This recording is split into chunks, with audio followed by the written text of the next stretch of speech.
Hello students, my lecture is about C programming. As it is my first lecture, so let's start with the introduction to C, fundamentals and its evolution. Firstly, I would like to introduce the history of C. As we all know, C is a powerful general purpose programming language and it was first discovered by Dennis Ritchie in 1972 and formalized by ANSI in 1988. C एक general purpose language है जिसको general purpose language के रूप में ही invent किया गया था और इसको इन्वेंट किया गया था सबसे पहली बार ये इन्वेंट हुआ था डेनिस रिची के द्वारा और फर्दर इस पर प्रोसेसिंग जो हुई ANSI ने इसको प्रोसेस किया और फिर इसको फॉर्मलाइज कर दिया finally in 1988. It can be use to develop software like operating system, database, compiler and so on.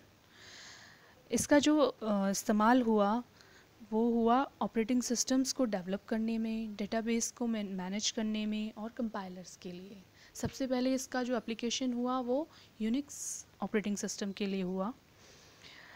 C programming is an excellent language to learn to program for the beginners.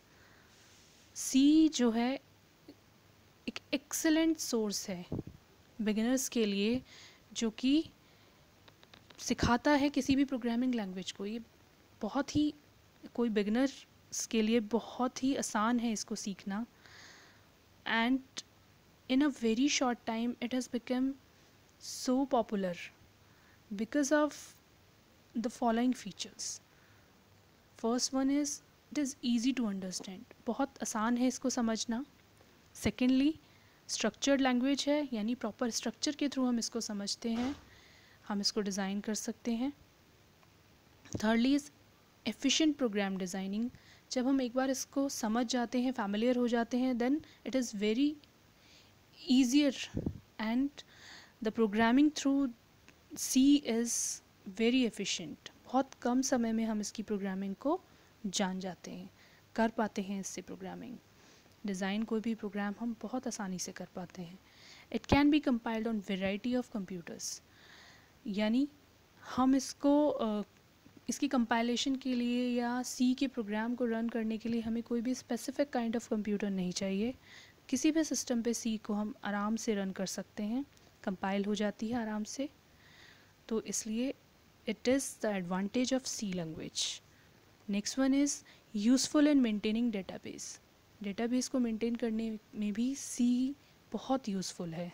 So all these are the advantages or some points about C. Okay, let's move further. Now I'm going to discuss about C keywords and identifiers. और इसके अंदर सबसे पहला part आता है character set.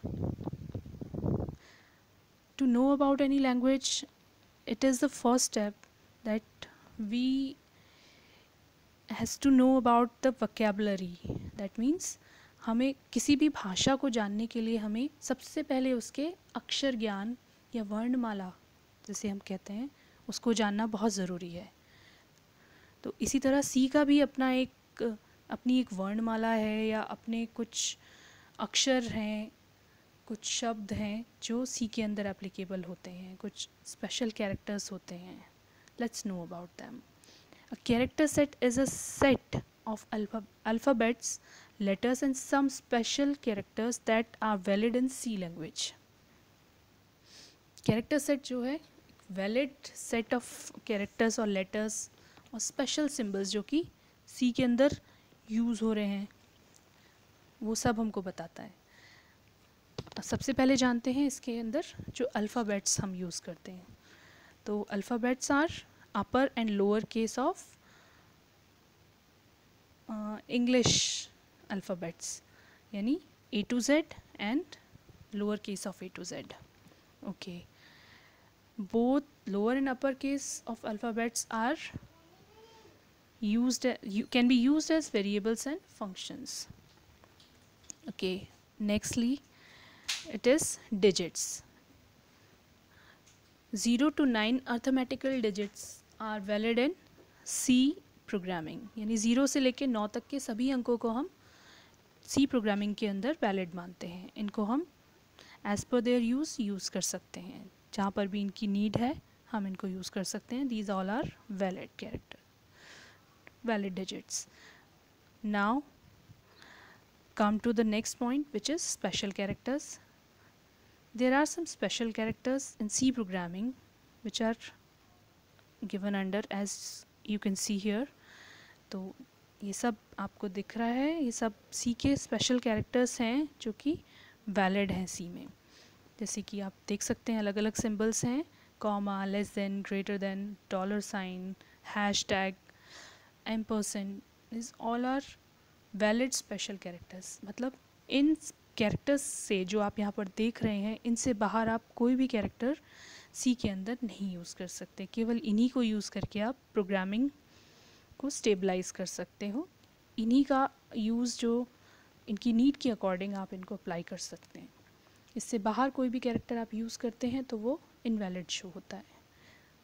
इसके अलावा white space character भी होते हैं, जैसे कि ब्लैंक स्पेस है, न्यू लाइन है, हॉरिजॉन्टल टैब है, like many more. Okay, next one is C keywords. C के अंदर कुछ कीवर्ड्स डिफाइंड होते हैं। सबसे पहले जानते हैं what are keywords. Keywords are predefined reserved words used in programming that have special meaning to the compiler. यानी कीवर्ड्स कुछ पहले से ही डिफ़ाइन किए गए रिजर्व वर्ड्स हैं जिनको सी का कंपाइलर जानता है, जिनका मीनिंग सी के कंपाइलर में डिफाइंड होता है। Keywords are part of syntax and they cannot be used as identifiers. यानी इस बात को ऐसे समझेंगे कि कीवर्ड्स जो होते हैं वो आइडेंटिफायर से डिफरेंट होते हैं। यानी हम ये नहीं कह सकते हैं कि कीवर्ड है तो उसको हम आइडेंटिफायर की तरह यूज़ कर सकते हैं, नहीं, ये एरर जनरेट कर देगा। क्योंकि कीवर्ड्स के लिए भी अपना एक प्रॉपर सिंटैक्स होता है, एक सिस्टमेटिक वे में वो यूज़ होते हैं। अभी इसको समझते हैं एक एग्जांपल से। I have an example here, you can see एक स्टेटमेंट जनरेट किया है, इंट मनी। यहाँ पर आप देख सकते हैं int is a keyword that indicates money is a variable of integer type. That means int यहाँ पर हमारा शो करता है, int जो कीवर्ड है वो हमें बता रहा है कि जो मनी हमने वेरिएबल डिफाइन किया है वो इंटीजर टाइप की वैल्यू का कंटेनर है। यानी मनी एक वेरिएबल है या कंटेनर है जिसके अंदर जो भी वैल्यू जाएगी वो होगी इंटीजर टाइप। ये हमने यहाँ पर डिफ़ाइन किया है और as per the C syntax हमने इस स्टेटमेंट को टर्मिनेट किया है विद सेमीकोलन्स। यहाँ पर कोई भी फुल स्टॉप नहीं है, ना हम अप्लाई कर सकते हैं। तो सी के अंदर जो हमारा सिंटैक्स हम फॉलो करते हैं उसमें हम स्टेटमेंट को टर्मिनेट करने के लिए सेमीकोलन्स का यूज़ करते हैं। नेक्स्ट इज़ एक बहुत ही इम्पॉर्टेंट और नोट करने लायक बात है that C is a case sensitive language. C case sensitive language है, यानी जो स्मॉल और कैप्स का जो डिफरेंस है वो सी के अंदर भी एज़ यूजुअल फॉलो होता है। यानी स्मॉल एक्स अगर आपने कहीं पर डिफ़ाइन किया है वेरिएबल, तो आपको within the program small X ही फॉलो करना है। अगर आप उसकी जगह कैपिटल एक्स ले लेते हैं तो इट विल जनरेट एरर। तो this is what case sensitive language. अब आगे आते हैं। Here are some keywords defined by ANSI. ये दिख रहा है आपको, ये सब C के कुछ स्पेशल कीवर्ड्स हैं जिनका कि प्री डिफाइंड मीनिंग होता है C के कंपाइलर में, like auto, double, int, struct, break, else, long switch, all these are C keywords. और इनका क्या स्कोप है, क्या मीनिंग है, ये हम अभी डिस्कस नहीं करेंगे। जब भी हम प्रोग्रामिंग करेंगे उसके अंदर हम इसको as per their use discuss करेंगे। Okay, next one is C identifiers. What are identifiers? Identifier refers the name given to entities such as variable, functions and structures. यानी identifiers क्या होते हैं? कोई भी हम प्रोग्राम के अंदर वेरिएबल या फंक्शन या स्ट्रक्चर डिफाइन करते हैं तो these are the name given to them. जो भी हम उनको नाम देते हैं वो हमारे कहलाते हैं आइडेंटिफायर्स। और एक चीज़ और आप नोट करेंगे यहाँ पर, you can see here identifier must be unique, यानी एक प्रोग्राम के अंदर जो भी आइडेंटिफायर आप यूज़ कर रहे हैं that must be unique. They are created to give a unique name to an entity to identify its during the execution of the program. यानी जो बात हो रही है वो विद इन अ प्रोग्राम हो रही है, यानी आपने किसी प्रोग्राम के अंदर जो आइडेंटिफायर डिफाइन किया है that must be unique during the execution of that particular program. अभी इसको एक एग्जाम्पल से जानते हैं।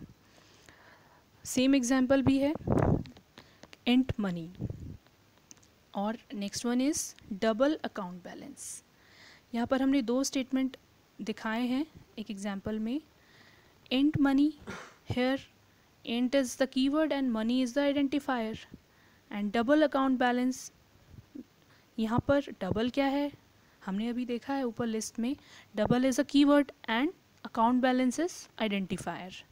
तो यहाँ पर दोनों ही केसेस में जो कीवर्ड्स हैं वो चेंज हैं, उनका मतलब अलग है, और हमने अलग अलग आइडेंटिफायर्स डिफाइन किए हैं। मे बी अगर हम इनको एक प्रोग्राम में भी यूज़ करते हैं तो मनी और अकाउंट बैलेंस दोनों अलग अलग आइडेंटिफायर्स हैं और यूनिक वैल्यू इनको सप्लाई होगी। Okay, next one, here are some rules. कुछ रूल्स होते हैं सी के अंदर for the naming of identifiers. Identifiers की नेमिंग के लिए कुछ रूल्स होते हैं जिनको हमें फॉलो करना होता है और हमेशा ध्यान में रखकर ही हम आइडेंटिफायर्स को डिफाइन करते हैं। Number one is a valid identifier can have letter, digits and underscores. यानी एक वैलिड आइडेंटिफायर में लेटर, डिजिट्स और अंडरस्कोर्स तीनों चीज़ें हो सकती हैं, एक साथ भी हो सकती हैं। The next one is the first letter of the identifier should be either a letter or an underscore। यानी जो आइडेंटिफायर जो भी हम डिफ़ाइन करते हैं उसमें हमें एक बात का ध्यान रखना होता है कि कभी भी हम उसको डिजिट से इनिशिएट नहीं करेंगे, हमेशा या तो वो लेटर से इनिशिएट होगा या अंडरस्कोर से। ये चीज़ नोट कर लीजिए। You cannot use keyword as identifier. जैसे मैंने बताया अभी आपको पहले भी कि कीवर्ड्स को आइडेंटिफायर से हमें अलग रखना है, मतलब कीवर्ड्स को हम आइडेंटिफायर्स की तरह नहीं यूज़ कर सकते, it will be invalid. Okay, fourth one is there is no rule for how long an identifier can be. यानी ऐसे तो कोई रूल नहीं है कि हमको आइडेंटिफायर की लेंथ कितना देना है, लेकिन फिर भी हमको ये ध्यान रखना है कि कंपाइलर के लिए प्रॉब्लम जनरेट हो जाता है तो हमको 31 कैरेक्टर्स से कम में ही आइडेंटिफायर को डिफ़ाइन करना है। और एक चीज़ और कि कुछ सेंसिबल अगर हम क्रिएट करते हैं आइडेंटिफायर तो that must be easy to execute, तो इस चीज़ का भी हमको ध्यान रखना है। Okay, this is all about the basics for the C fundamentals and hope you understand. जो भी मतलब हम लोगों ने डिस्कस किया, मुझे उम्मीद है आपको समझ आया हो। Thanks for watching the video.